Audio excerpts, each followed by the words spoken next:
Bienvenidos a Charlando con Cervantes, el programa que les ofrece una serie de entrevistas a destacadas personalidades de la cultura de los pueblos hispanohablantes.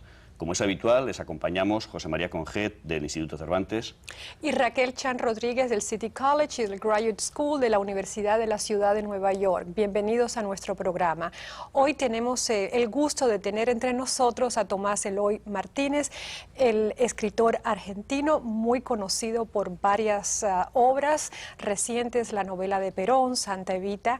Y bienvenido a nuestro programa, Tomás. Gracias, Raquel, y gracias, José María.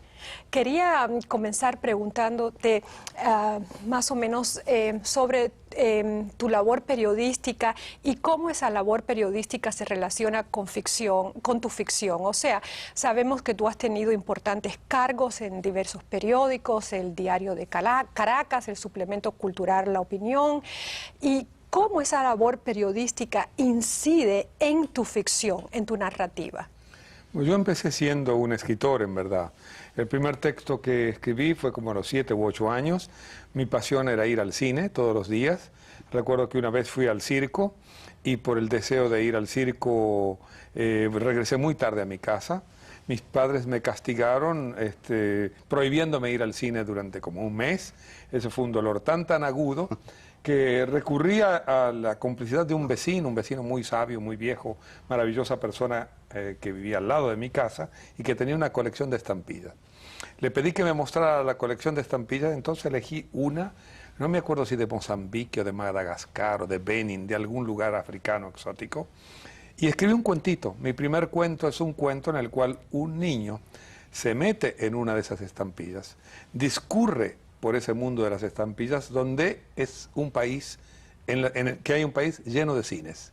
Entonces ve cine todo el tiempo y le dije a mis padres, de todos modos he logrado ir al cine. Y les mostré el cuento, y el cuento fue de algún modo mi venganza. ¿Te perdonaron? ¿Cómo? ¿Te perdonaron? No, niño precoz, no. Descubrieron que eras un niño precoz. Esperé que sí. No, tampoco, en fin, me dijeron, de pronto se te va a pasar este sarampión. Pero no, ahí descubrí también que había formas de corregir la realidad, de escribir la realidad y de escribir la realidad enmendándola. Fui precoz, sí, en la escritura de poemas y de cuentos, que también se creían que eran adolescentes de mi provincia, que es Tucumán, al norte de la Argentina, que pertenece a una cultura diferente de La Pampa, pertenece a una cultura más ligada a América Latina, es una cultura más bien que tiene relaciones con la cultura incaica. Con el mundo andino, claro, que Tucumán era una ruta importantísima en la época, ¿no? Sí, era casi un final de caminos, sí. ¿no? Y en otro momento un cruce entre La Pampa y el Alto Perú. Bueno, en ese momento pues empecé a escribir, como les digo, poemas y cuentos. Me gradué en letras en la Universidad de Tucumán en el año 1957 y allí se abrió de pronto la duda, ¿qué hacer? ¿Enseñar? ¿Escribir periodismo? Yo escribía esporádicamente críticas de cine y de libros en el diario La Gaceta de Tucumán, del cual fui, creo, el colaborador más joven. Hasta que a través del periodismo aprendí se podía vivir ligeramente mejor que a través de la enseñanza de la literatura, al menos en mi país, en Argentina. Una invitación del director de La Nación de Buenos Aires, del subdirector, de Juan Balmaya, me llevó a Buenos Aires a escribir crítica de cine. De modo que ya ven ustedes cómo seguí uniendo mis pasiones. Y de ahí entré al reino del periodismo de un modo más constante. Participé de la redacción de Primera Plana, que fue un semanario mítico de los años 60, en el cual encontró cobijo todo el boom de la novela latinoamericana. Emir Rodríguez Monegal sostuvo alguna vez que el boom nació allí. En cierto, aunque no nació allí, Primera Plana fue la gran difusora de la obra de Cortázar, de Vargas Llosa, de García Márquez, de Marechal, en aquellos tiempos en que Marechal era ignorado.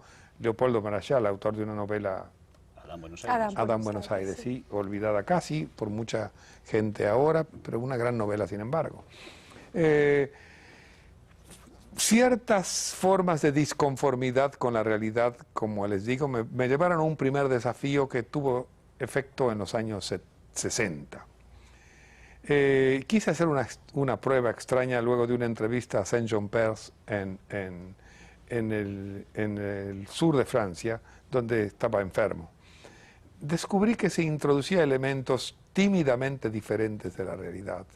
Pero si esos elementos tímidamente diferentes aparecían en las páginas de un periódico, el público lector los iba a creer. Entonces, narré en una historia cómo Saint-Jean-Perse, este enfermo, aparecía y desaparecía delante de mi vista, que era una metáfora de la enfermedad, de algún modo.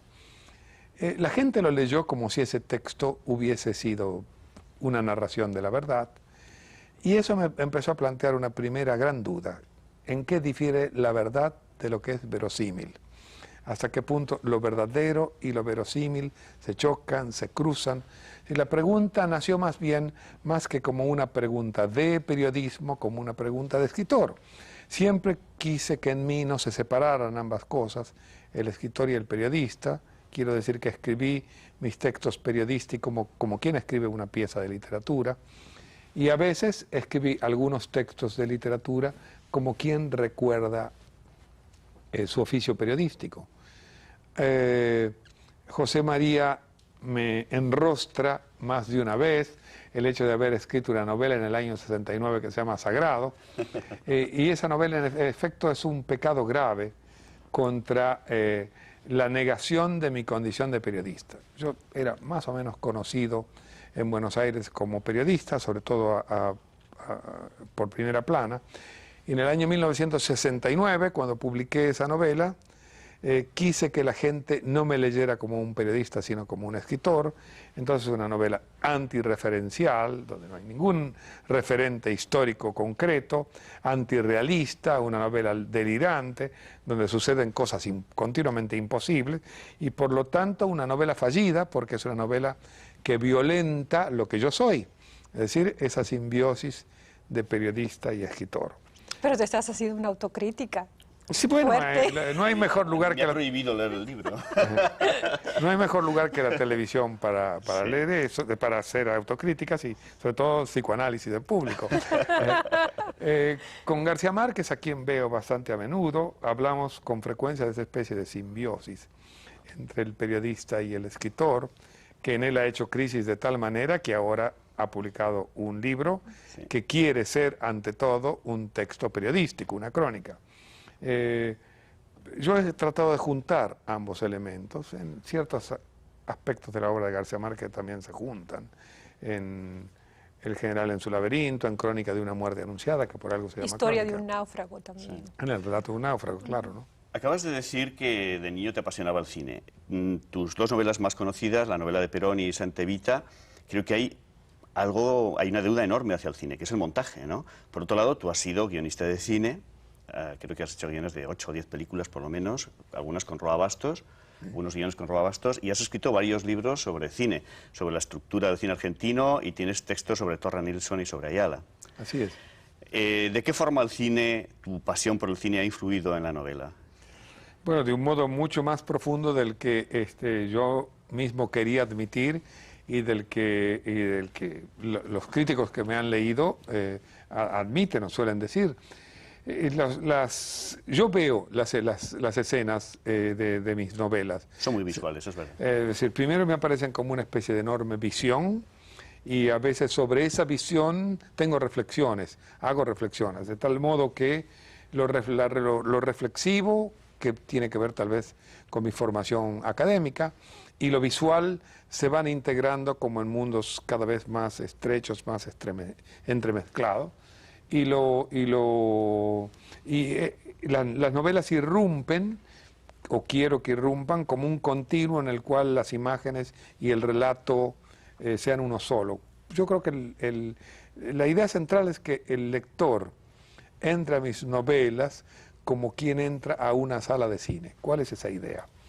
Es decir, que si bien mis novelas trabajan con elementos reales, personajes históricos reales y a veces vivos, como el caso de Isabelita Perón en la novela de Perón, o de López Rega cuando la escribí, que todavía estaba vivo, trabajan con referentes periodísticos concretos.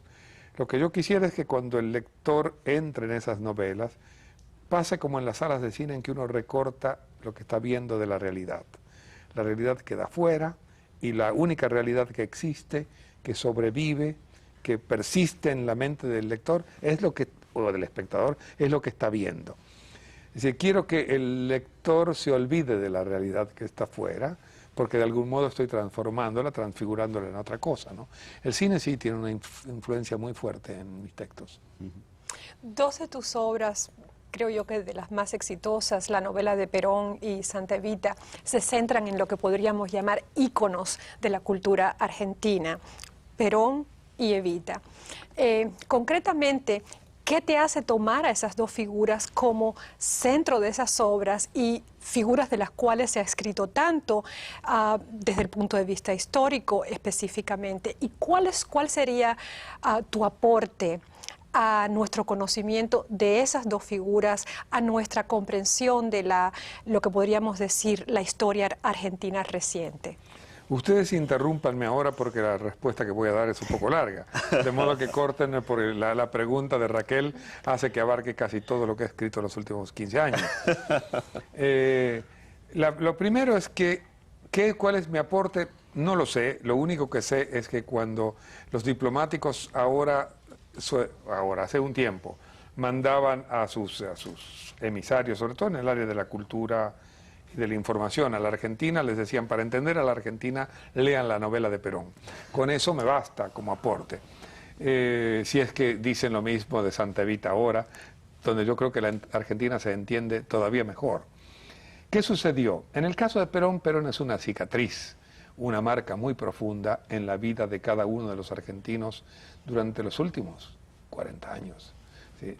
Todos hemos crecido los argentinos hemos crecido de alguna manera con la marca a hierro de Perón. Hemos vivido a Perón como un fenómeno cotidiano desde 1930, incluso, fíjate, en el momento en que Perón interviene en el primer golpe militar contra un gobierno democrático que se produce en América Latina, hasta 1974, cuando muere, pero aún ahora la figura de Perón subyace, sobrevive en un gobierno argentino que se proclama a sí mismo peronista.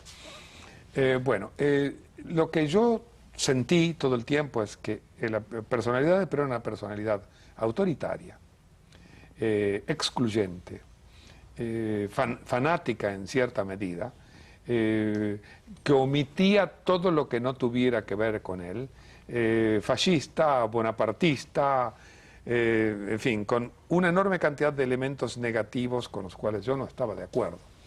Y sin embargo era una persona que había atraído a multitudes de izquierda y había recibido la veneración de los jóvenes radicalizados de los años 60 y 70. Los que figuran como montoneros. Los montoneros, las Fuerzas Armadas Revolucionarias, etcétera. Todo el gran movimiento de guerrillas en la Argentina en los 60-70 se produce bajo la sombra y con la bendición de Perón. Entonces, responder quién es este hombre era para mí un desafío que yo intenté definir usando una frase prestada de un teórico francés que se llama Fey, que ha escrito sobre los lenguajes autoritarios, lo que yo llamo el duelo de versiones narrativas. A la versión oficial que Perón y la Argentina había construido sobre la figura de Perón, oponer una versión narrativa más libre. ¿Quién es este hombre, no? En ese duelo de versiones narrativas yo seguía una tradición argentina, y aquí permítanme ser ligeramente arrogante, pero la visión, quiero citar la influencia. Obviamente yo tenía presente el combate de versiones narrativas entre Sarmiento y Facundo en 1845. Sí. Cuando le hablé de esto por primera vez a un científico, un matemático brillante que asistió en cuya casa escribí las primeras páginas de la novela de Perón en Caracas, Manuel Sadowski, muchos de los que han estudiado matemáticas en Nueva York reconocerán su nombre. Él me dijo, lo que no te das cuenta es que estás trabajando como en un plano inclinado, donde eres una de las infinitas bolillas o bolitas que Perón está moviendo, porque quien mueve el plano inclinado es Perón, y fatalmente cuando a él se le dé la gana caerás en el fondo. Entonces yo me dije, pues mi combate es contra el plano inclinado, porque yo voy a tratar de subir hasta la punta en el momento en que él no pueda moverme más. Esa fue la apuesta de la historia de Perón, y cuando la terminé, creí que mi relación con el peronismo y con Perón estaba saldada. ¿Te puedo interrumpir? Todo lo que quieras. A propósito de te lo ruego. Antes has dicho lo de la influencia del periodismo. Efectivamente, hay unos artículos que son como cuentos que aparecen en un libro tuyo que se llama Lugar común la muerte, que a mí me parece extraordinario, que anuncian ya la novela de Perón. Hay incluso una entrevista a López Rega en este libro. Eso por una parte. Por otro lado, quiero hablar de un elemento que aparece también en Santa Evita y que está en la novela de Perón y que me parece muy novedoso y muy inteligente, que es la aparición del narrador como personaje de la novela. Tomás Eloy Martínez es uno de los personajes de la novela de Perón. Sí, yo creo que ese es el aporte desde el punto de vista de la estructura narrativa más curioso, más novedoso que hay, sobre todo en Santa Evita, porque en la novela de Perón aparece todavía tímidamente y es fruto del azar. ¿Por qué? Porque esa novela se publicó en forma de folletín. Mi réplica a la cultura argentina del siglo XIX era publicar esa novela en forma de folletín como el Facundo había sido publicado. O sea, siempre hay una conciencia histórica en estos textos. Y en un momento dado, los lectores empezaron a mandar cartas y a preguntar si el periodista Zamora era el autor.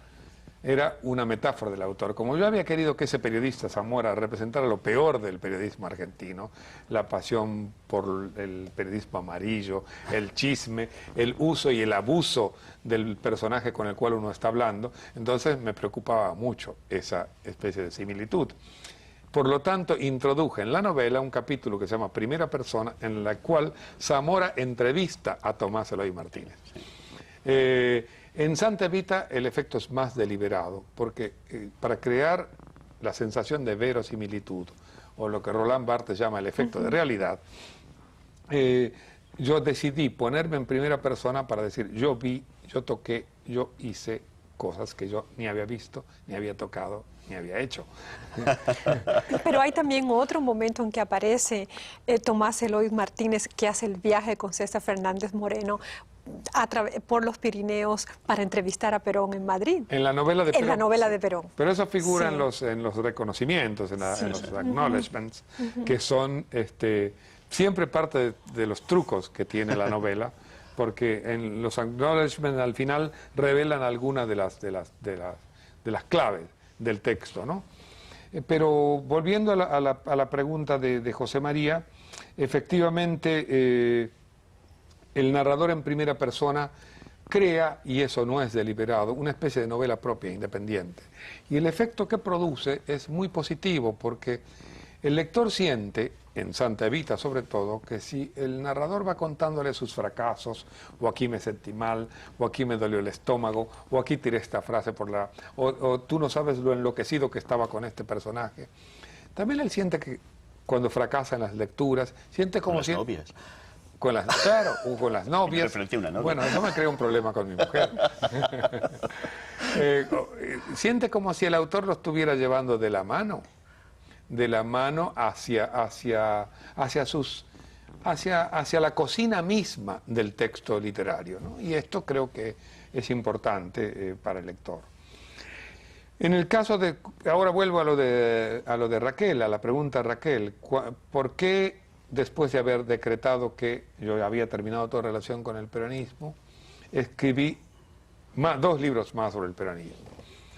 Bueno, uno es, en el 1987 me dieron la beca Guggenheim, que es lo peor que pueden hacer con un escritor, darle la beca Guggenheim, porque cuando uno tiene un año para escribir, siente que la presión tiene que responder a ese dinero que le han dado y tiene que cumplir, y un año es una fecha muy breve, y entonces yo me sentía con esa especie de presión enorme y escribí una novela durante todo ese año a razón de 8 horas diarias de trabajo que me nació muerta. Uno tiene obviamente no la publiqué nunca, uno tiene conciencia de cuando un libro le nace muerto y no sirve para nada, es un libro de 400 páginas que está muerto y que siempre tengo delante como un testigo de mis propios fracasos. Ya ven que sigo con el psicoanálisis. Sí. Entonces caí en una depresión profundísima. Yo suelo soportar mis depresiones metiéndome en la cama y esperando que pasen, como quien siente que se ahoga y supone que si la ola le pasa por encima, de nuevo va a emerger a la luz del día. Y una noche de 1988, hacia las 11 de la noche, sonó el teléfono, mientras yo estaba en ese estado de depresión, una voz muy ronca y como cascada, me dijo al otro lado de la línea: le habla el coronel fulano de tal, ex jefe del servicio de inteligencia del ejército. Para quienes hayan vivido los años de fuego en la Argentina y los años de terror y de dictadura, que un jefe del servicio de inteligencia del ejército te llame a las 11 de la noche suena a siniestro y solo puedes esperar la muerte después de eso. Entonces, de pronto tomé conciencia de que estaba en plena democracia y que podía defenderme, y le dije: ¿para qué me molesta a esta hora? Se da cuenta que son las 11 de la noche. Y él me dijo: porque usted cometió un error en la novela de Perón con el cadáver de Evita ahí, y yo quiero corregírselo. Estamos las 3 personas que tuvieron ese cadáver en su poder, somos los 3 últimos sobrevivientes y queremos contarle a usted la verdad. Lo esperamos en el Café Tabac de la avenida Coronel Díaz y Libertador. Véngase. Esto es un capítulo de Santa Evita. Es el último capítulo de Santa Evita. Aunque era muy tarde en la noche, yo fui, y es el único capítulo que es absolutamente verdadero. Era muy tarde, yo fui, les oí su historia, ellos aceptaron que grabara la historia y me dieron documentos inverosímiles, ninguno de los cuales está en Santa Evita. Ni la historia que ellos me contaron, ni los documentos que me entregaron, porque me pareció que era realmente imposible de creer todo lo que esta gente estaba diciéndome. Forman parte de unos fragmentos excluidos de la novela. Pero fue el disparador del cual nació el libro, de ese relato fantástico en el cual descubrí que mi país, la Argentina, era un país aquejado de necrofilia, que había vivido entre muertos durante mucho tiempo, que no solo había vivido entre muertos, sino complacido de vivir entre muertos, que había vivido encandilado por la luz de esa mujer fanática, maravillosa y terrible, que era Evita. Nació Santa Evita, ¿no? Quiero hacerte una pregunta doble.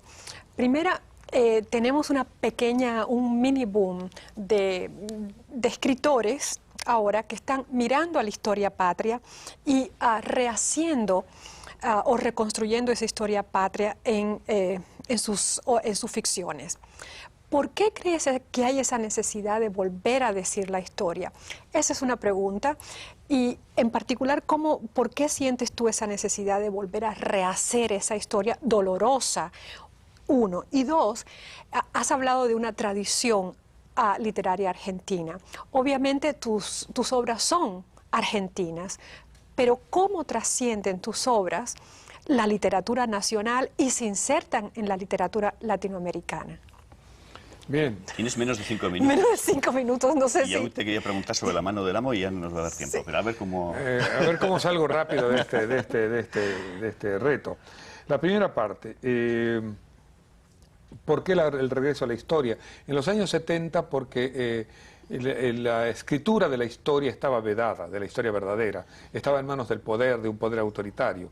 Entonces la novela de algún modo se comienza en los años 70 a reescribirse, a repensarse como un vehículo de escritura de la verdad. Es la reescritura de la verdad, la devolución del patrimonio cultural verdadero a los pueblos oprimidos por las dictaduras en América Latina. Porque esto sigue.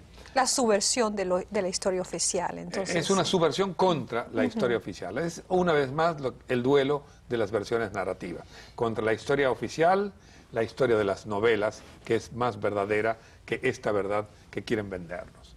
Ese dato sigue porque, de algún modo, al descubrirse como verdad, descubrimos también algunos costados inverosímiles en nuestra historia, y ahora es la escritura verosímil de lo inverosímil, digamos, ¿no? La apuesta sobre la verosimilitud. Es el primer punto, o una respuesta rapidísima a tu pregunta, sobre la que podría abundar muchísimo, pues es una pregunta extensa. La segunda parte es por qué, de qué modo empalmo mi tradición con la tradición latinoamericana. En verdad, mi escritura es una escritura contra cierta forma de la tradición que quiere que la cultura argentina sea una cultura exclusivamente de la pampa húmeda. Del Río de la Plata, entonces. Del Río de la Plata, contra el mandato de Borges y contra el mandato de Bioy Casares.